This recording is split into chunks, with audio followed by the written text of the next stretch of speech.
INS Sunayana દક્ષિણ પશ્ચિમ હિન્દ મહાસાગર પ્રવાસ બાદ કોચી પરત ફર્યું. આઈએનએસ સુનયનને દક્ષિણ પશ્ચિમ હિન્દ મહાસાગર ક્ષેત્ર અને આફ્રિકાના વિવિધ દેશોમાં 1 મહિના સુધી ચાલેલા પ્રવાસ બાદ 8 મે 2025ના રોજ કોચી ખાતે સફળતાપૂર્વક પરત ફર્યું.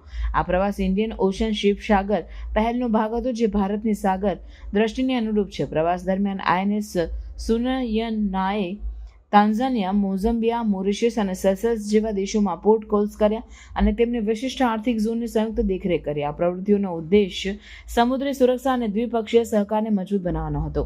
પ્રવાસ દરમિયાન આઈએનએસ સુનયનને વિવિધ સામાજિક અને વ્યવસાયિક પ્રવૃત્તિઓમાં ભાગ લીધો. મોરિશિયસના પોર્ટ લુઇસ ખાતે ભારતીય નૌકાદળ અને મોરિશિયસ નેશનલ કોસ્ટ ગાર્ડના કર્મચારીઓ આંતરરાષ્ટ્રીય યોગ દિવસ નિમિત્તે સંયુક્ત યોગ સત્ર યોજ્યું. સેશેલ્સના પોર્ટ વિક્ટોરિયામાં આઈએનએસ સુનયનને સેશેલ્સ કોસ્ટ ગાર્ડ સાથે સંયુક્ત EEZ દેખરેખ કરી અને સ્થાનિક સમુદાય માટે આરોગ્ય કેમ્પ અને અન્ય સામાજિક પ્રવૃત્તિઓનું આયોજન કર્યું. આ પ્રવાસ દરમિયાન આઈએનએસ સુનયનાએ દક્ષિણ આફ્રિકાના ડર્બન પોર્ટની મુલાકાત લીધી, જ્યાં ભારતીય નૌકાદળ અને દક્ષિણ આફ્રિકન નૌકાદળ વચ્ચે વ્યાવસાયિક તાલીમ અને સંયુક્ત યોગ સત્રો યોજાયા.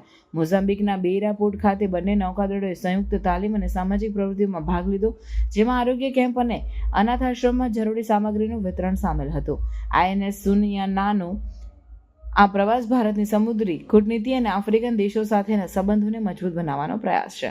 આ પ્રવાસ દ્વારા ભારતે સમુદ્રી સુરક્ષા, સંયુક્ત તાલીમ અને સામાજિક સહકારના ક્ષેત્રોમાં મહત્વપૂર્ણ યોગદાન આપ્યું છે, જે સાગર દ્રષ્ટિને અનુરૂપ છે.